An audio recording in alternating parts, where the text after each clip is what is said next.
So how do we, we often hear technology is neutral. It's how you use it. So is technology neutral? And how do we, what is today and in the future, what is the sense of balance, the sense of power? We talk about robots being in the workplace. We talk about having multiple different employers, potentially being in isolation in some ways. But what is that role of technology, and what does that mean for us in terms of our own agency? So let me jump in first. So technology is really only neutral if you have the ability to choose how you use it.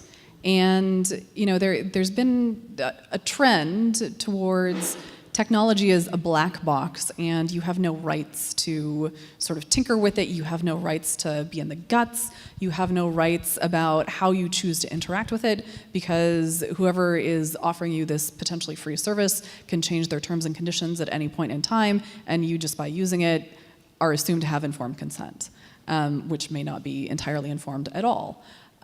So it does require some sort of regulatory oversight, or the ability to have regulatory oversight to make sure that there is this balance of power so that technology stays neutral.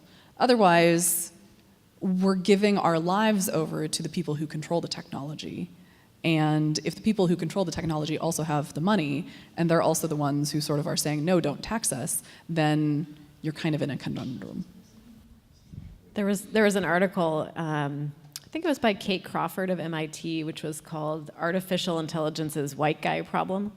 And yeah, so some of you know it. And the examples that some of the examples that she's been exploring in her research are things like in facial recognition technology, where you're scanning images, and in fact, what she found in her research was that certain faces, which were African American black faces, were actually identified improperly as monkeys in this, in the algorithms.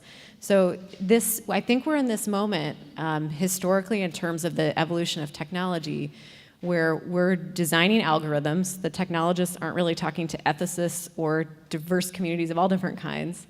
Things are getting baked in, and that's a problem in and of itself. But it really is a problem because we're on the cusp, we're in this flywheel moment towards having more machine learning and artificial intelligence, where the systems start to build on themselves. And so this is a critical window, and it's one of those things that's hard to care about until it feels incredibly urgent for people who are decision makers. It's hard to care about, perhaps, until it's incredibly urgent, but this is the window. The next decade time horizon is the window.